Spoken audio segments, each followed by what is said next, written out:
Hey everyone, my name is Nadia, and this is kind of my first sit-down talk through a YouTube video, so I felt like it was a good chance for me to introduce myself to you guys. I am 22 and I'm a current college senior from Manhattan, New York City. I currently have applied to 16 out of the top 20 law schools here in the US, and I'm just finishing up Yale, so I'm pretty deep in the application process. I am a KJD, meaning that I went straight from kindergarten to elementary, middle, high school to college, and then straight to law school without a big break in work experience.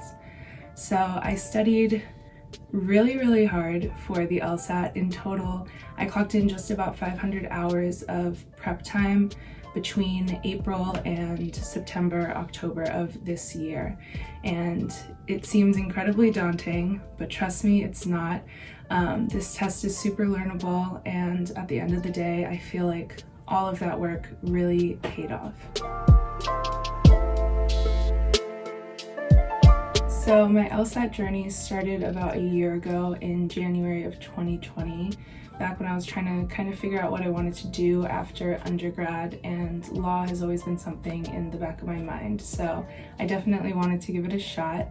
I waited a few months to begin my studies because the pandemic kicked off, so I took my first official practice test on the last day of March, and I scored a 136. Now, a 136 is not the worst score. The LSAT is graded from 120 to 180, but I knew that a 136 wasn't going to get me where I wanted to go at all. So I was actually able to raise my score by 34 points to a 170 in my highest practice test, and then officially I was able to raise my score by 30 points when I took the LSAT in October and got a 166. So a lot of people seem to think that the LSAT is not a learnable test, that you can't really increase your score by 5 or 10 points even, but I'm here to tell you that is absolutely not the truth. If you work hard and you're diligent and you're dedicated, you can score any score that you want on this exam, truly. So a few days after that first practice test, I signed up for Khan Academy, and Khan Academy is a free website and it's run by LSAC, the Law School Admissions Council. So I immediately started with the logic games because that was the section that I scored the worst in with the practice test, and I only worked on logic games for about a month and a half. Mind you, I was in school, I was finishing up my junior year at this time, so my studies kind of fell off in May because of finals, but in about a month and a half, I raised my logic game score from probably a -20 to a consistent -0. I consider myself a bit lucky because I mastered the games. I actually am a logic games tutor now. I do private tutoring and free group tutoring on Reddit. And yeah, I think that Khan Academy is the best and the only prep that you need for logic games. I suggest it to all of my students. I suggest it to people that ask me how I scored so well in that section.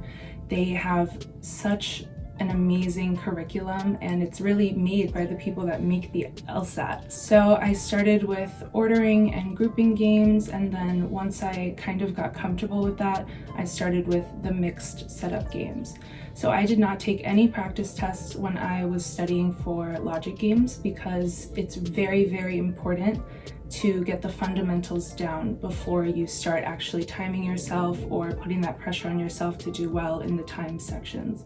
So every day for anywhere from 3 to 6 hours a day during the weekdays, I would just drill games. I definitely had the biggest problems in mixed setups in the beginning, so I was drilling probably 20 to 30 mixed setup games a day, and then I was really just nitpicking on what I thought I needed to get better with. So Khan Academy was the only site that I used for logic games. I did not use any other books or prep sites because Khan is just great. I mean, I could talk all day about how amazing Khan is. It's completely free, and I think everyone should give it a try. So after my school semester finished and finals were over, and after I'd only been studying logic games, I decided to take one timed practice test before I started studying the other sections. And I think I took it on May 20th, and I scored a 154. So that was already a 18-point increase from my diagnostic just by studying the logic games and really getting them down packed with Khan.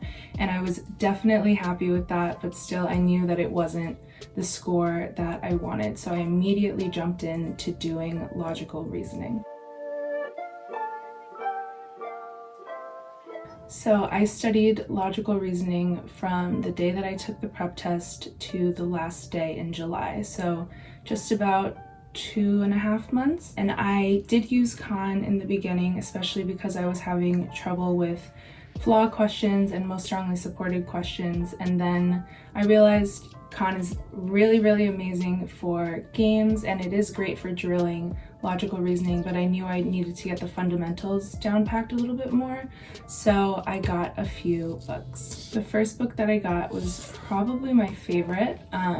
It is Kaplan Academy's LSAT Unlocked. I got the 1819 version, but it doesn't really matter. As you could see, I completely ruined this book with post-it notes. But this is my favorite because it really helped me with both the logical reasoning section and the reading comp section. It has dozens and dozens of drills, and it really teaches you how to attack each question the way that you need to attack it, which is so important in this section. This section is all about understanding the stimulus, understanding what the question is asking you, and really knowing how to attack it. And so I think that LSAT Unlocked is the best option in terms of physical books.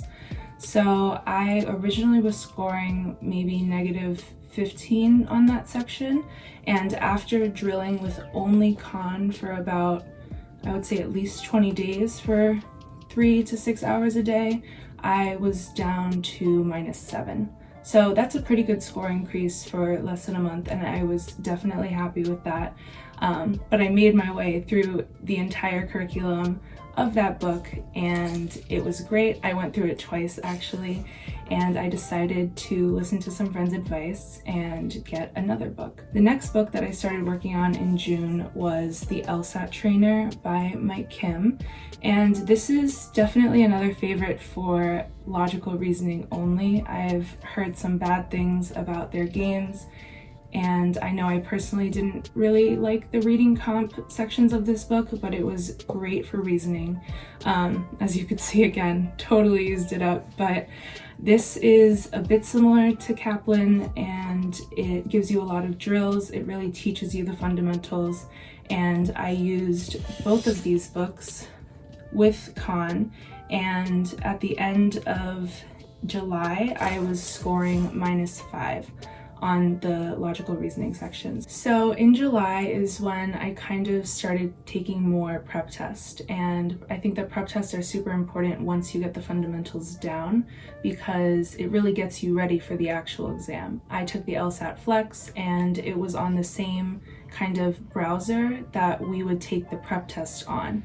I suggest the one thing that you absolutely need during your LSAT studies, other than the free Khan Academy, is the $99 Law Hub subscription from the Law School Admissions Council. This gives you access to over 80 of the LSAT tests that have actually been administered, and it really gets you prepared because you could be drilling all day and it's great, but you're never gonna be used to having different types of questions thrown at you and not knowing how to approach the different questions if you're just drilling. So I would say the most important thing is getting Law Hub and really taking a bunch of practice tests once you get the fundamentals down. So now we're at the end of July, and I was taking prep tests probably once a week at that point, even though I hadn't started studying the reading comprehension section of the exam. And I was scoring roughly between 159 and 162. So still, I was super happy with that score increase. I Didn't exactly get the logical reasoning section super down packed by that point, but I knew that the test was coming up in 2 months and that I really needed to get going with reading comp. So, reading comp is my worst enemy. Reading comp is the devil, in my opinion. I was always a super high scorer in English courses and classes throughout high school, middle school, college, everything. I was even an English major during my first year of college, and I'm a faculty research assistant. So my job is to literally edit, proofread, and just read all day. So when I got to the reading comprehension section, it was a bit devastating to me that I was scoring so low and not improving. I think I was scoring a minus 18, 19 during August, and so I knew I had to add another book to the rotation. So I used PowerScore's Reading Comp Bible. This book was pretty good. I don't know what other options would have been out there because it was kind of late in the process for me and I didn't want to add another book in. So I used this. It definitely helped me a lot. I raised my score to a minus 9, and basically all I did was drill. It was like 7 hours a day at that point of me just going through this book twice and, doing every drill that I could, and then going on Law Hub, taking practice sections, not entire test, but just reading comp sections and then going through it really slow, untimed. And I wish I had more to say about this section. I ended up not improving as much as I wanted to. Ultimately, the most that I got was kind of like a -4 or -5, but that was seldom. Most of the time I was scoring a -8. So it was a bit disheartening, but I would say the most important thing with this section is doing blind review. So I wish I did blind review so much sooner. I wish I had started it in June. And unfortunately, I didn't realize how important it was until the end of August. So blind review is when you take an entire timed practice test and you do all of the sections, and then you take an hour-long break or a 2-hour-long break, whatever you want, and then you come back without checking your score. And you take the entire test again untimed. So the LSAT is like an hour and 45 minutes. And I would do it, take a break, come back, and then sit at the computer for about 4 or 5 hours and really just take my time. So I think everyone should be doing blind review. It's really important in realizing your mistakes and realizing where you went wrong and how you could stop yourself from doing the wrong thing next time. So blind review was super important for that. I also really loved Brad Barbey's review sheets, which I will link below. In addition, I kind of turned Brad's review sheets into an Excel sheet where I could manually type and keep track of what I was doing and really hone in on the mistakes that I was making in both the reading comp section and the logical reasoning section. So I think review is way more important than trying to take as many practice tests as you can. It's more important than drilling because you're never going to learn until you realize what mistakes you're making and how you can fix those mistakes next time. Because if you're not taking that in, then you're just taking in useless information and not realizing where you went wrong. So in the beginning of September, my score was still kind of fluctuating anywhere between a 162 and a 164.